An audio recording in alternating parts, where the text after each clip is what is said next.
Awesome. Hello, everyone. Thank you so much for joining us today. We are going to be sending you a quick message via the chat as well. We would love for folks to go ahead and post where they are based. So if we can please send that information in. And let's see here. My name is Juanita Islas. I am the Director of Programs at the International Women's Media Foundation, based out of Los Angeles, California. And I have the honor of moderating today's session called Take a Deep Breath, Strategies to Support the Mental Health of Journalists Under Online Attack.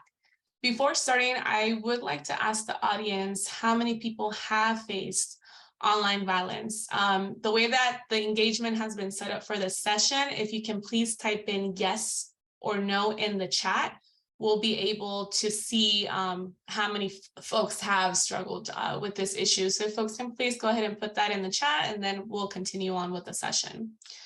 Through research that has been published by the IWMF, Trollbusters, ICFJ, and other organizations, and through the emergency fund cases we have supported, we know that online violence can be detrimental to the mental health of journalists. The data shows that 73% of women journalists have experienced online violence. 20% have been attacked or abused offline in connection with online abuse. 1/3 have considered leaving the profession due to online attacks. We also know that journalists of color and journalists from the LGBTQI community and from ethnic and religious minorities are disproportionately targeted online. According to ICFJ's latest research, over a quarter of women respondents said that mental health impacts were the most frequent consequence of experiencing digital attacks. The goal of today's session is to walk through a number of strategies and resources created to support people who are facing online violence. We also want to hear from different regional perspectives about the challenges and stigmas around mental health, gendered violence, and online abuse. Throughout the session, we invite you to please share your reflections and questions via the chat. I'll do my best to flag your questions for our panelists. I am delighted to introduce you to our amazing speakers. With us today, we have Ana Maria Selhuber, who is a psychoanalyst and specialist in emergency psychology and is the founder of Vinland Solutions, a company dedicated to providing psychological support to journalists, human rights defenders, and women politicians. During today's session, there will be an interactive opportunity for Ana to respond to any personal stories of online violence or challenges that you may be facing. So if you would like to share, please post in the chat and we will address them shortly. Please feel free to talk about your story in general terms without including identifying information. We also have Liz Lee, who is the Executive Director of Online SOS, a nonprofit that empowers individuals and journalists experiencing online harassment with trusted resources to take action. She's also the founder of the Center for Innovative Philanthropy, with their first project to provide funding to support tech whistleblowers and activists.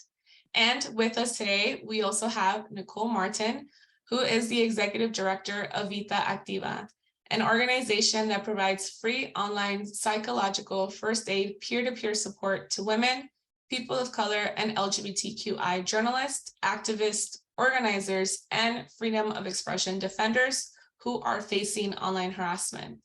Both Online SOS and Vita Activa form part of the Coalition Against Online Violence, a collection of more than 70 global organizations working to find better solutions for journalists who are facing online abuse, harassment, and other forms of digital attack.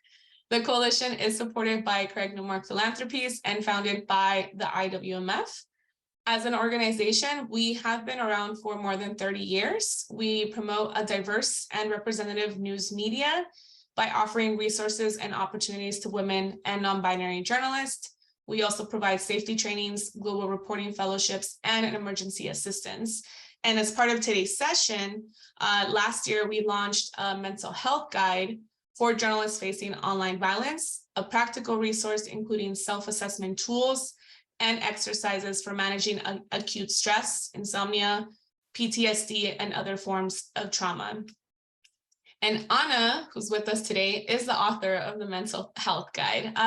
Before passing the mic, I want to once again mention that if the audience has a challenge or personal story that they would like to share, please share in the chat and Anna will be able to respond shortly. Anna, to get us started, could you tell us about the thought process that went behind the Mental Health Guide and what information does it include and how is the guide structured? Yes, of course. Thank you for inviting me. Thank you, Juanita. Thank you, IWMF. And obviously, thank you to both Liz and Nicole and our moderator and everyone who's listening. I'm going to post a link to the guide in the chat. So please, if you can open it in your computers, your phones, your tablets, I will very much like you to do so that you can follow the guide a little bit and you can get to the part of the exercises, because we're going to be doing one of them at the end of the session, so that you can go all relaxed and feeling better after all we are going to talk about. Yeah, about the guide, we were asked to make a guide that was really practical, that was really kind of an aid in the moment in which someone was being attacked. And because of that, we planned, and I say we because it's my business partner and I were involved in making this guide.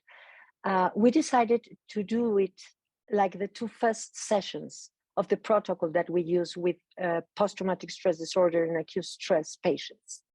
So it is something that is going to give you some thoughts, because here you're not going to find much of theory in general. You're going to find those thoughts that can help you understand what you're going through, that can help you understand why you are being attacked, and that can help you understand the normal response that you have to it. Because when we are attacked in any way, when we are a victim of violence in any way, what we feel, how we think, how we react is normal. The only abnormal thing is the one attacking. We also put two ways for you to assess. First, to assess the risk, to make a distinction between if it's trolling or if it's real.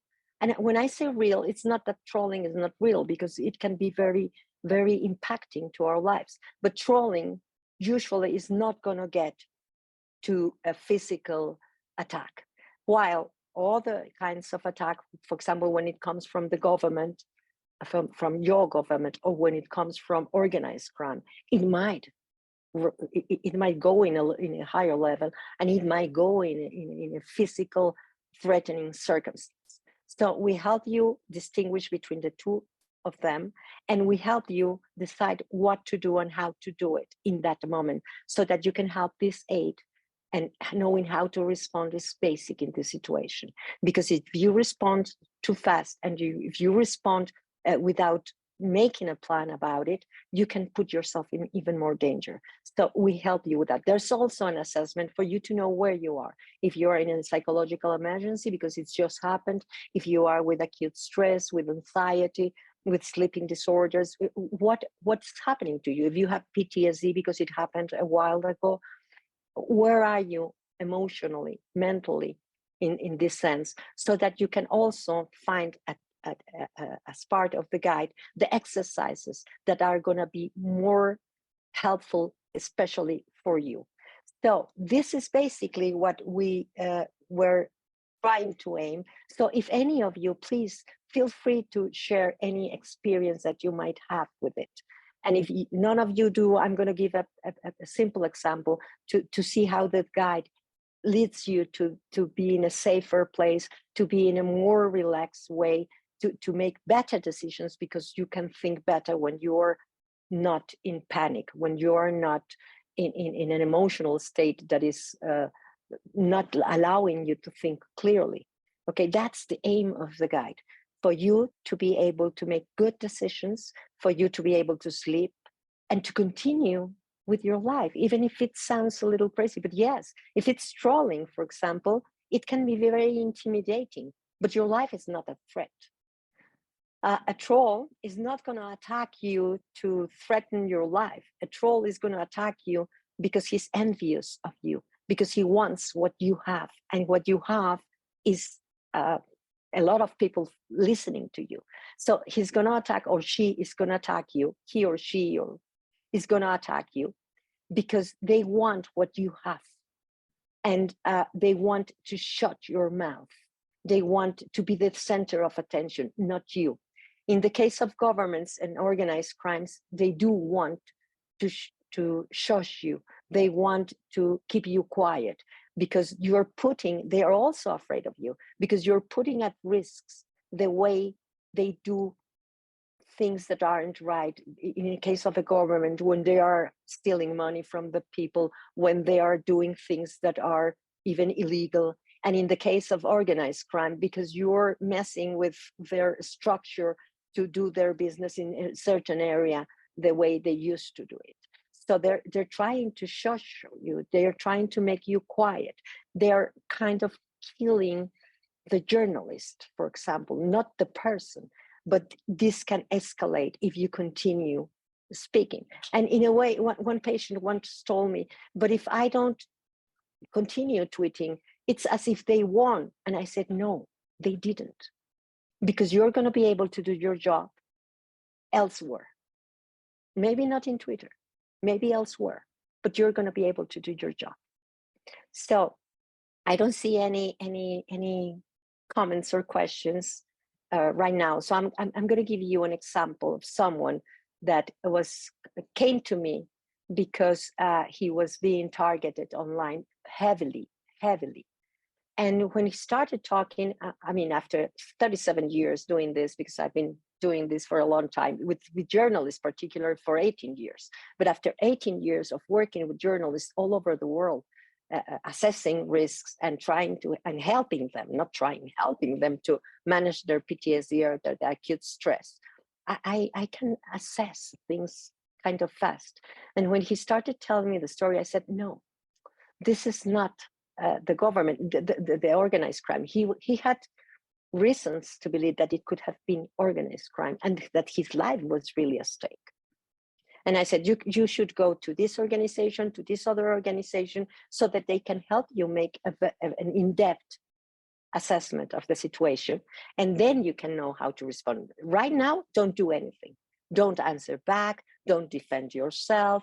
Don't do anything, because that puts you in higher risk. If it's a troll, he's going to say, yes, here comes the fight that I wanted to have with you so that I would be noticed. If it's not a troll, anyhow, it's going to put you at more risk, okay?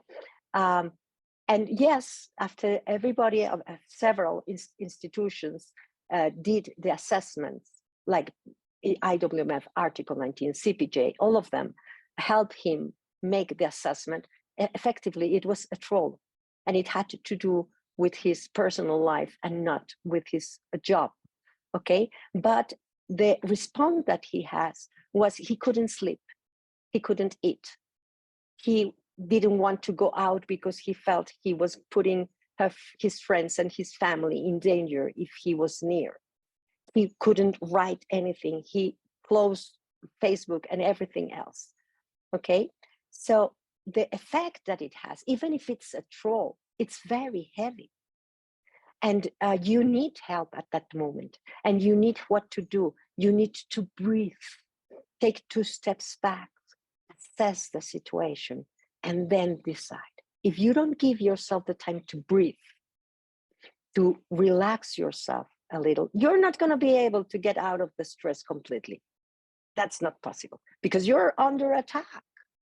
But at least enough for you to make good decisions. Okay, so basically, this is what the guide does, and it comes with the exercises. There's the first exercise that is the diaphragmatic breathing that we're going to be doing afterwards, so that you can have a little sense of it. And this exercise is incredible because it has a lot of studies from neurologists, cardiologists, endocrinologists, all sorts of medical had been studying this because it has a lot of benefits to our life. And the more you do it, the more the benefits grow. If you just do it once, you're going to feel a little relaxed. But if you do it 3 times a day, we have been able to manage cases of journalists that are in a safe house waiting to be relocated because their lives and the lives of their families are really, really in danger, big danger in many countries, okay? And they could sleep with this technique. They could manage their relaxation. Even we work even with the kids and the wives, and they all could rest a little bit, eat better, be more relaxed in this awful, threatening situation. So we're going to do it at the end. And then you do this one and you choose the one you feel more like it. You choose the one for anxiety, you choose the one for acute stress, you choose the one for panic attack, you choose the one for PTSD, or you can choose one for sleeping better. There's even one for sleeping better. Mm-hmm. How we Thank you how so we much, can Ana. organize a community of people to support the journalists in social media. Okay. Okay, I'll leave it to you, Juanita, because I think that question is not for me. I do want to quickly clarify for our speakers, there is a separate platform where the chat and the questions are coming in. So I am keeping an eye on that, and I will be sharing that here via this chat so that folks also have access to that information. And there is also a slight delay. So if we pose a question at this time, they will get it a few seconds later. So just want to make sure that both sides know what's going on. Okay, thank you. Yeah. But I'm gonna go ahead and steer us to the question that says, how can we organize a community of people to support a journalist in social media and important communications? I think this question will come into play in the second part of the conversation, because we have other organizations that also will share the strategies and information that they have. And we'll also talk a little bit more about the coalition. So I'm going to hold off on that question for just a second. And Ana, you had also talked about walking us through one of the exercises that is included in the guide. So I would like for us to go to that exercise first, and then we'll continue with the conversation. And once again, encourage folks to please send in additional questions, and I'll keep track of them for you. Okay. So as I was saying, this exercise is really fast. You can do it walking, laying down, sitting. You can do it in the street. You can do it at your office. You can do it anywhere. And it takes around 1 minute. It's really fast. It's really easy. So for example, if you are covering a manifestation and things go wild, because in certain countries that's quite common, you can take a minute to do yourself aside and do this exercise. It's going to take 1 minute, but it's going to allow you to respond much better to the threatening situation, and it's going to raise the probability of you coming out of it with flying colors without being harmed at all. Okay, it's very easy. What we're going to do is what's called diaphragmatic breathing, and it's just please one hand in your chest and another one in your stomach, okay? And just for a second, look, how are you breathing? What comes up and what comes down when you inhale and you exhale? Focus mainly in your stomach and your chest, and look what comes up and what comes first, what comes down, if both or just one. And I'm going to keep talking because I have not the chance to share, to see you and see how are you breathing. But many people is just breathing from their chest or just from their stomach because they're anxious. When there's anxiety, when there's stress, we're going to tend to breathe only from our chest or only from our stomach. But that means we are sending just half the oxygen to our brain and to our bloodstream that we need and we require. So we need to breathe completely, stomach first, chest second. So we're going to do one breathing like that, a simple breathing. It doesn't have to be long. It doesn't, just try to breathe once, stomach first, chest second, and inhale in the same order. Everything through the nose, okay? A simple breathing. But stomach first, chest second, okay? Now that you can do it, if you're pregnant, let me say, you cannot do this exercise, okay? Just let me say that, okay? We are gonna do now 3 series of breathing. And the breathing is very simple. You're gonna inhale through your nose, slowly inflating your stomach first, just a second, in a count. Don't do it until I finish the instructions. In a count of 3. If you are used to meditation, if you are used to doing breathing exercises, you might need more. For example, I have been meditating for a long time, so I need 8 counts. But that's because I've been meditating for 30 years and I do this every single day. So 3 counts is like my normal breathing, okay? Then you're gonna hold your breath for that same amount of time. I'm gonna count to 3, so it's gonna be inhaling in 3, holding your breath in 3, and exhaling in 3, again, stomach first, chest second, and 3 rounds of this. I'm gonna be counting and I'm gonna be guiding you, but feel free to do it at your own pace. If it's 2, it's fine, okay? If it's 3, if it's 4, it's fine. Just make sure that the inhale, the hold, and the exhale are at the same count, okay? So ready? One hand up in the chest, another in the stomach. Close your eyes. Inhale slowly through your nose, stomach first, chest second, 2, 3. Hold your breath, 2, 3. Exhale, stomach first, chest second, through the nose, 2, 3. One more time. Inhale slowly, stomach first, chest second, 2, 3. Hold your breath, 2, 3.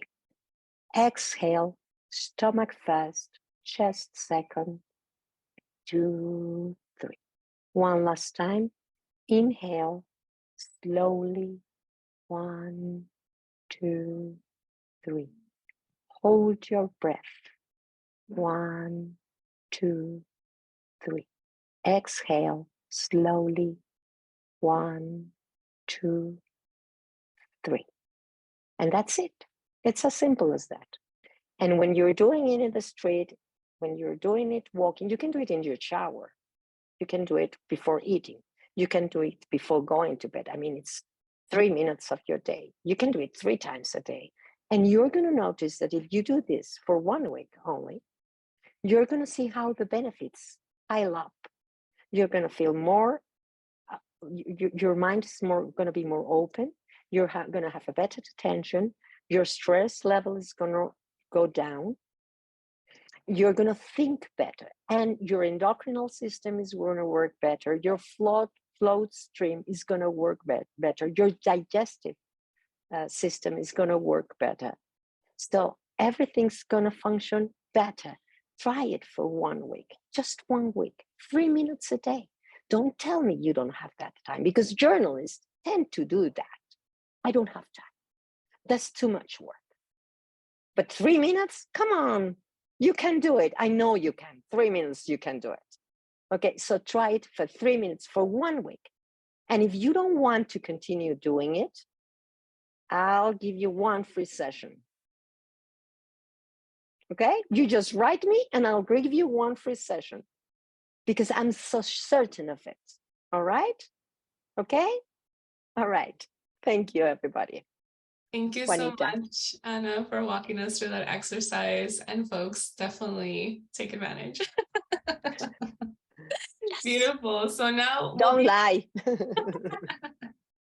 Now we'll be shifting gears.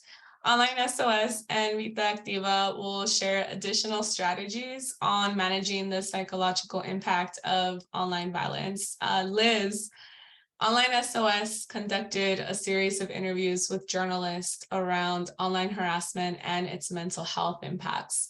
Could you tell us what you learned through the interviews and what journalists need? Yeah, absolutely. Happy to be here. And Anna, that was amazing. Thank you so much. everybody check out the mental health guide. But from our end, there was a finding when we interviewed journalists that surprised us, that they really, everyone relies on peer support and community support, but it can look really different.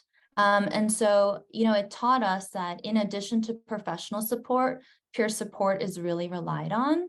And I would say the other thing is, so we have launched 3 mental health resources. The first is what Juanita's referring to, which is to really shine a light on journalists' perspectives. And so I will put the link in the chat, but the idea is our intention was to really share what journalists are saying about how they're responding when they're being targeted. And it varies so much, but our hope is that a journalist can find what relates to them and their situation and take the action that is most beneficial to them based on their situation, their profile, what they're dealing with, and how they would like to proceed.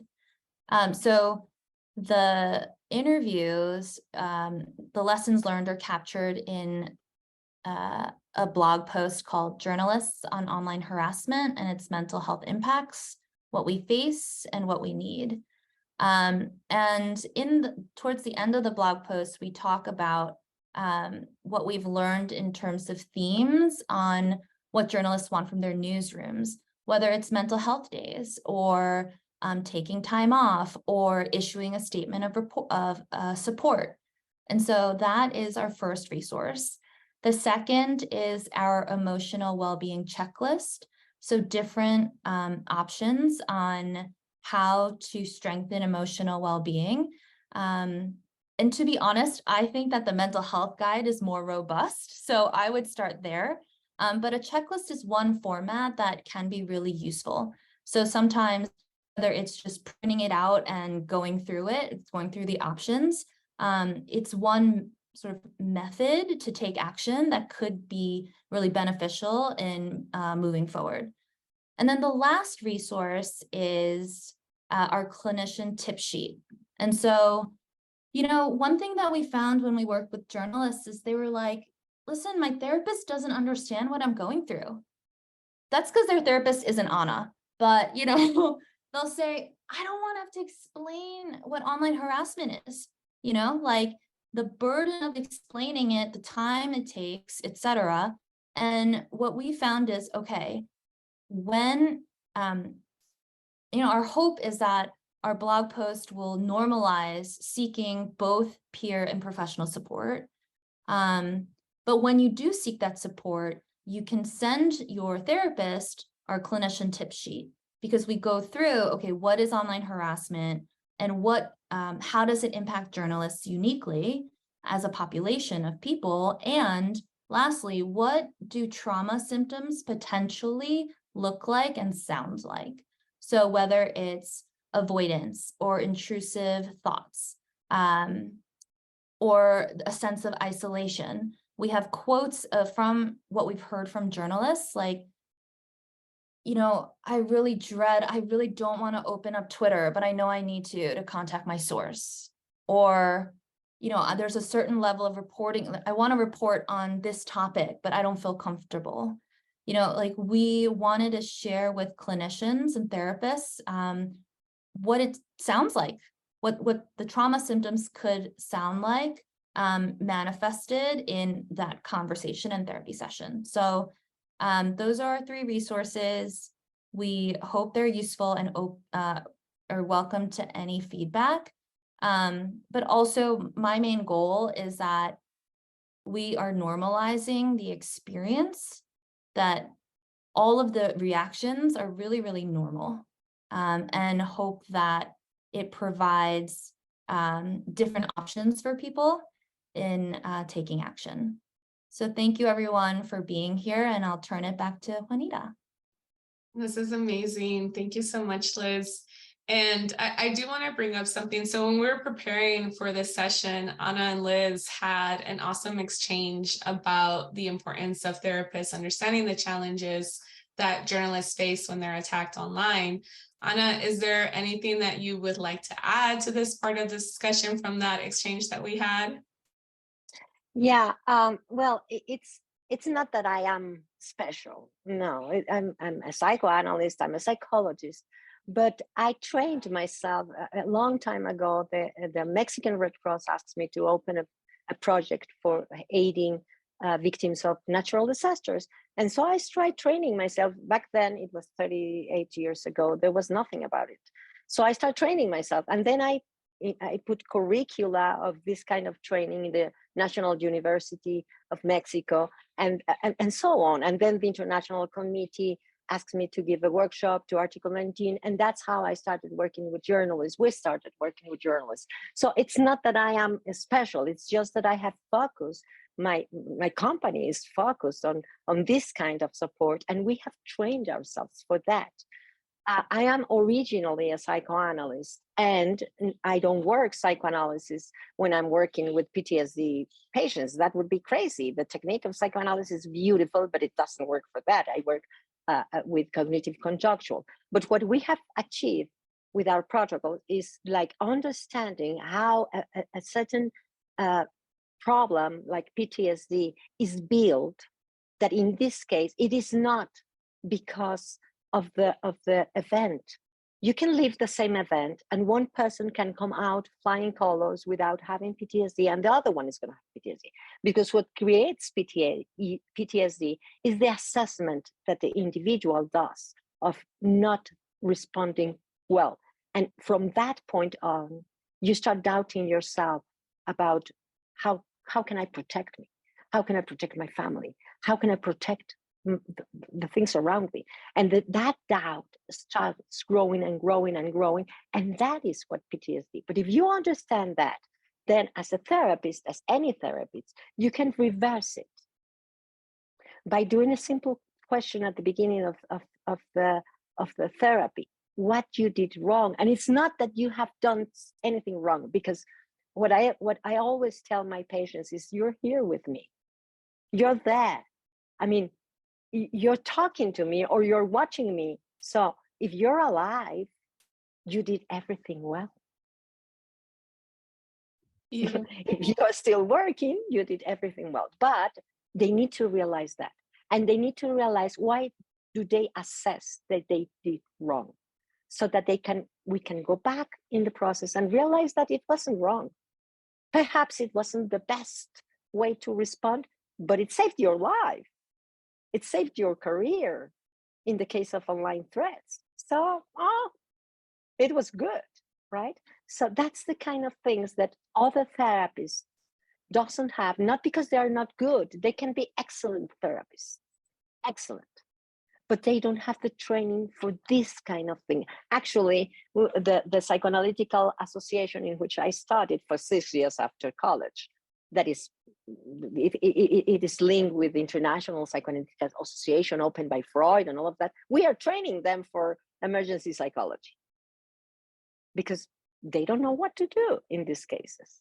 Okay, and we have done that. When there's an earthquake in Mexico, we train people for this. What the universities asks us to, the government asks us to, because first we were the responders, but now the government leaves us like for training the young forces, and we just work with the very difficult cases and to train them and to give them support to the psychologists. So they need to know what, and that is why Liz, and we were talking a lot, but the idea that Liz had of giving this knowledge to your was brilliant. That was brilliant. That really was brilliant. And I said, yes, that's exactly what we need. We need to train more psychologists to know how to deal with this.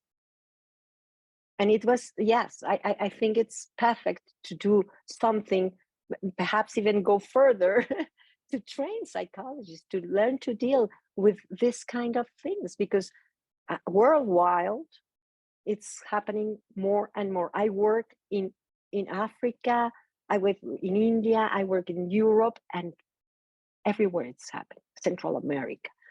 Okay, thank you. I would love to chime in to just say that we built the resource with psychologists. And so I think that there's so many exciting partnerships to be had. Yes. Perfect. Thank you so much to the both of you. And I do also want to give a shout out to the DART Center in the United States. They are in this, I believe, the second year of the program. We currently have a partnership with them to train more therapists to understand the challenges that journalists are facing. So there's definitely a number of folks looking at this and working on this issue from a number of different angles.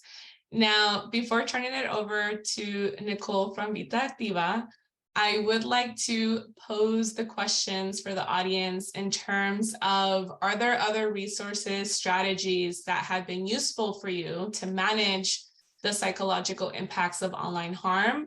And is there a resource that you wish existed? So one, we'd love to hear from you. Two, we'd also love if there is something that has been helpful to you to please share, because we do have other folks that are tuning in, and I'm sure it'd be super helpful for them to have that information. And of course, if you have additional questions, the Q&A session is coming up soon. So go ahead and please post them on the chat and we'll get to them soon. Now, Nicole, I understand you're also going to walk us through an exercise, but before we get there, could you tell us more about the feminist practices of community care and some of the lessons learned for the management of emotional crisis that you have seen doing this work? Thank you very much, Juanita. Well, first of all, thank my colleagues, Anna, Liz, for all this super valuable information and resources that have been shared. Thanks to RightsCon and all your work, and thanks to all the people who are listening to us. We want to hear from you and the resources that work with you. Thank you. And yes, we want to talk about this emotional resilience, or what we learn from going through crisis and accompanying and supporting other people's crisis. So by way on introduction, I would like to say that the internet has become the extension of the same violence that we confront in the physical world. Because digital violence is the extension of the physical and psychological violence for women in the analogic world. So the impact of such abuse is real and is the same that we live in the physical world and cannot be ignored. So let's remember that the mental health is a fundamental aspect of our overall well-being, and it is high time we address this issue in relation to gender violence and online abuse. And in Vita, we call this dimension holistic digital body care. Holistic digital body care.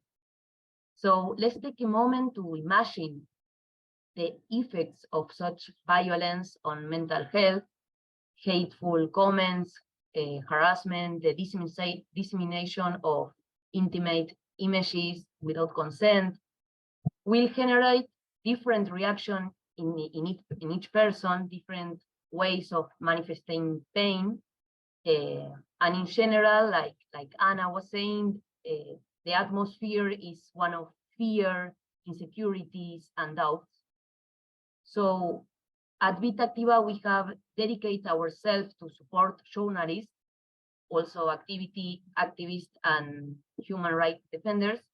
And today my intention is to briefly share with you some of the resources we have learned regarding digital body holistic care, so that you can consider them in your own life and in the lives of those close to you in your community.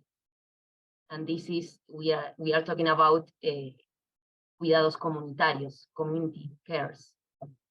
Luckily, we have a lot of resources, many self-guides, super valuable stress management techniques, virtual support groups, and counseling services. We have our platform, which is vitaactiva.org, that addresses both the emotional and practical aspects of of coping with digital violence. But there is one question that is the most important of what we do, with active listening and full presence, and is, how are you? How are you? So the first key I want to share with you is listening to ourselves and to each other, because self-care is a very lost value in the productivity, the productive demands of this capitalism proposed to us. And we focus on the importance of women and LGBT journalists listening to their bodies. Simply because they are important, because we want them alive and working for what they believe in. So second key on the patriarchy of blame, patriarcado de la culpa, as Anna said, every reaction is normal, right? And the only thing abnormal is the violence of the attacker. So remember that none of this is your fault, and there is no justification for receiving violence. The most important thing is to take care of your well-being and your feelings. Take the time to review and follow the tips that you have, and remember that you can always count on the support of people you trust. Don't shoot yourself for what you choose to do. The decision you make will be the right one. It's important to stay calm and know that you are not alone. Look around you. Look for the circle that supports you all this time. For example, in digital violence attack, as surely detailed in the guides shared today by colleagues, there are good practices, such as reviewing the security settings of social networks, changing passwords, blocking and silencing abusers, and of course, documenting the attacks.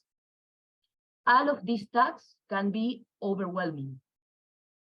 You can ask for support from a person you trust to do so.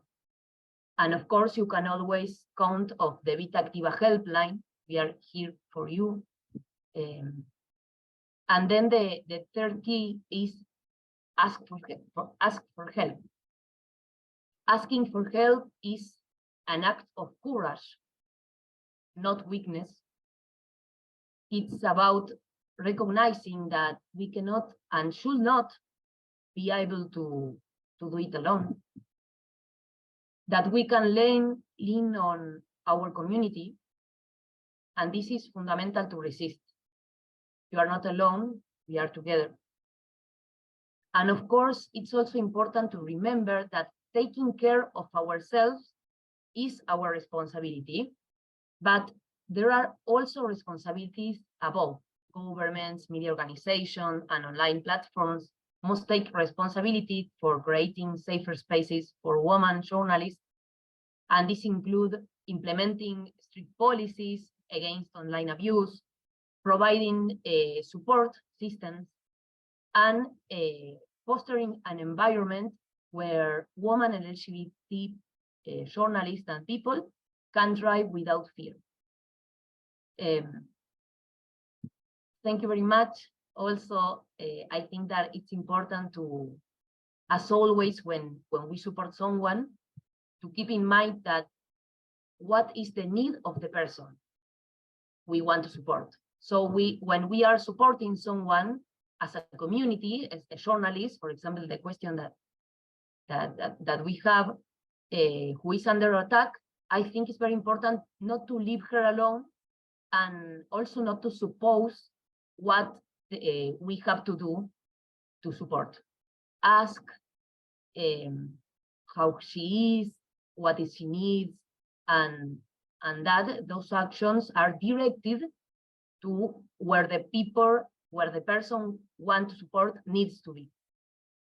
So thank you very much. You can find us in the resources that I shared of Vita Activa. VitaActiva.org, and our website. Write to our helpline, look us up, spread the word. Thank you very much. Thank you so much, Nicole. And I've also included the link in the chat for folks that are streaming in from the platform. So in addition to the resources that have been shared today during the session, the Coalition Against Online Violence also launched the Online Violence Response Hub in 2021. And this is an interactive site and central place for journalists, for newsrooms, for anyone who's facing online attacks, to find the latest resources, guides to better protect themselves. And the resources range from psychological, social trauma to the latest digital safety guides, for example.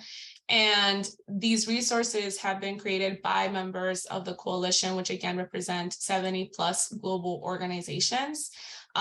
Through the question that came in about how to organize a community of people to support journalists, both Liz and Nicole have spoken to the idea of not leaving them alone, of the importance of peer support, the importance of statements of support. The coalition, what we do, we have supported journalists that are in these situations. And the way that we have done that is by publicly showing them support. So we have done statements of support on their behalf, but also we've coordinated internally for any needs that they may have. So for example, we have organizations that provide pro bono legal assistance. We have other organizations that perhaps provide financial funding if there are any medical needs that resulted of the situation that the journalist is going through, et cetera, et cetera. So the coalition there is to support. So if there are any journalists that are facing, any challenges because of online abuse, please feel free to reach out. And we have a number of different organizations that can provide support in a number of different ways. I do want to mention one, which is related to the question itself. Right to Be has a storytellers platform where journalists can sign up for the platform that they have and share the story of the challenges that they're facing. And then there are other members of the community specifically that are there to provide that support. So just to mention that there are resources that exist. So please feel free to check out the hub, and then you'll see all the coalition members and their resources. Now, this is where we come to the Q&A portion. So I want to make sure that folks don't feel shy. Definitely feel free to send the questions via the chat. I am keeping an eye on them. But to get us started, I'll go ahead and ask a question for each of the panelists here. And the question is, are there any other resources, strategies that you would like to spotlight from other organizations that perhaps we have not covered, or any additional advice that you would like to give? And who would like to get started first?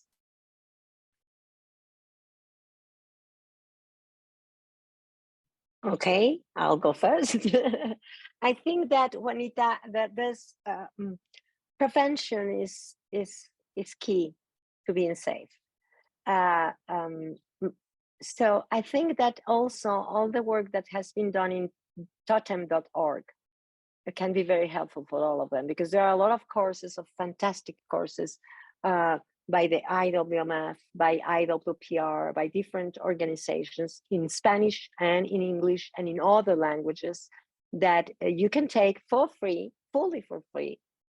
And there's, for example, risk assessment, there is physical safety, digital safety, psychological safety. And as I said, there are courses that are very, very good, all of them.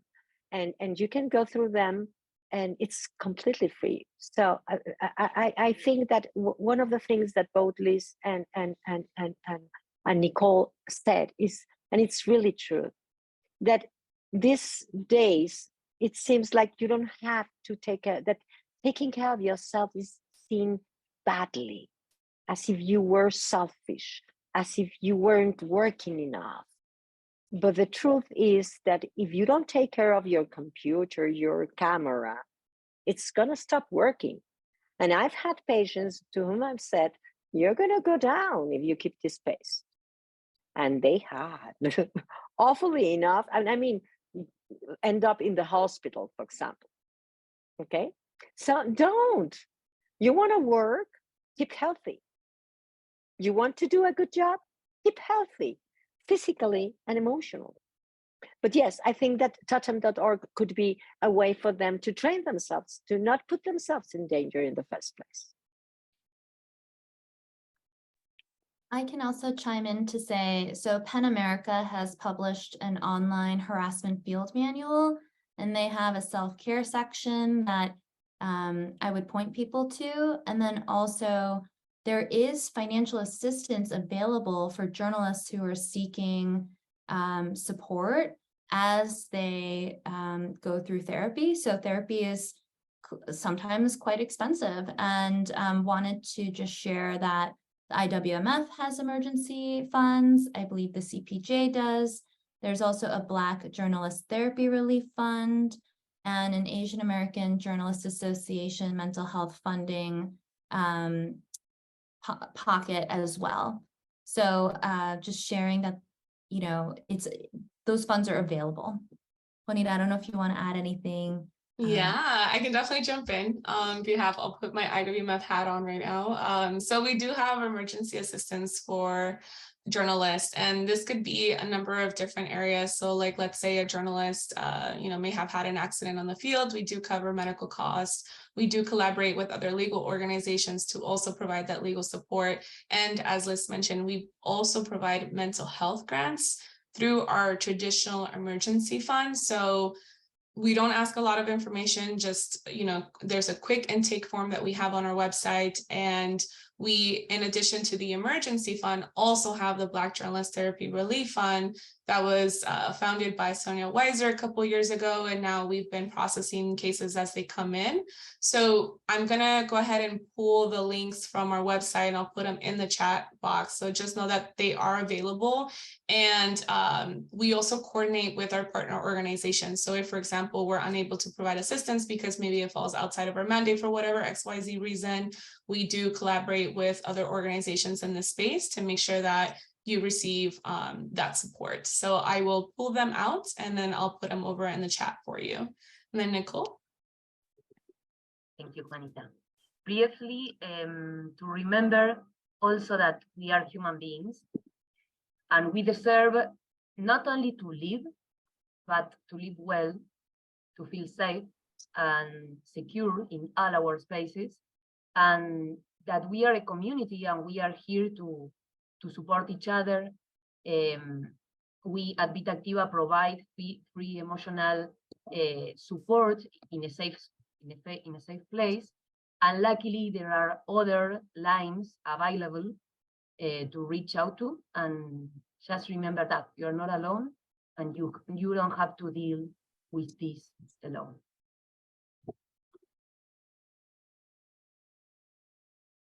Amazing. Thank you so much, Nicole. And since we're talking about additional resources, I also do want to mention that we do offer one-on-one safety consultations through the IWMF. So I can also provide that link shortly. But the consultation there basically is if there is a challenge that you're facing, if maybe, you've encountered a situation where you've been doxxed, etc. We have digital safety experts that can work with you to make sure that you are safe, that you can protect your information, etc. So know that that resource is also available. And we just had a question also come in. I'm going to go ahead and read it here for our panelists to have folks to respond to. But it says, are there any resources you know of to help technologists become more trauma informed?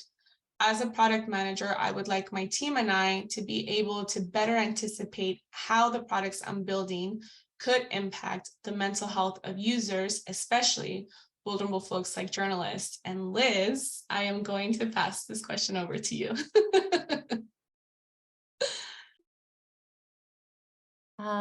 Well, so I actually don't know of a resource to drop into the chat immediately. I think, whomever asked this question, I really want to acknowledge them for asking and for thinking about it. I previously worked at Twitter, where that was the role of the team to think of this and recommend to product managers inadvertent harms that could be created from the product, including the mental health of users. And so I think that asking these types of questions, like defining, right, the audiences that you believe you want to think through the use cases of, is the first step. But unfortunately, I don't have sort of this recommendation of where to immediately look. Thank you so much, Liz. Yes, this was a great question. And there is a report that was published today that is also being shared in the chat around how to support safer digital spaces from the Center for International Governance and Innovation. So I will also share that link with the panelists, and for folks who are streaming in, please take a look at that report. Thank you so much for sharing the information, and also thank you so much for asking the question. We are coming down to the last couple of minutes before the session closes. So just wanted to see if there are any last minute, 1 minute remarks that our panelists may have that they would like to share before we close out with just a couple more pieces of information. Any final takeaways, Liz? Well, I feel remiss not to mention that also Access Now, who's hosting RightsCon, does have a digital security helpline. I feel like everyone who is in the community knows about it, but I think it's just worth mentioning it. They also have a doxing related guide. And so, you know, the only sort of reflection that I have is sort of a message of hope that basically in 2015, 2016, when we started online SOS, talking about online harassment, people are like, what? Is it cyberbullying, etc.? But I think we've just come really far in terms of the ecosystem and the movement and the just raising awareness about the problem area. And I'm really, really hopeful for the future where people are building so many different solutions and for different audiences, and just to share like how critical collaboration has been. So thank you again for every conversation that everyone has had about this topic moves it forward. So thank you. 100% agree with that. Thank you so much, Liz. And Anna Nicole, a quick 1 minute final takeaway.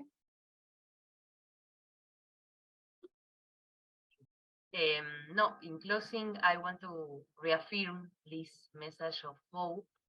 Thank you for being here. Thank you for thinking about this issue. Thank you for getting involved, for not ignoring this problem. And I send you hugs, and thank you very much, all of you. Yeah, me too. Thank you very much. And you were making a question, Juanita, about is there anything you want that you haven't seen? And I think that this question about how to make the internet safer could be something to consider and work on.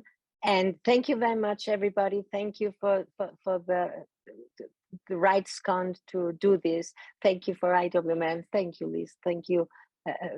Everybody, thank you, Vita Activa. Thank you, everybody, for this. I'm really glad that we could make this. And then Liz. So one resource I forgot to mention and now that it's brought to my attention that there are some product managers on this call.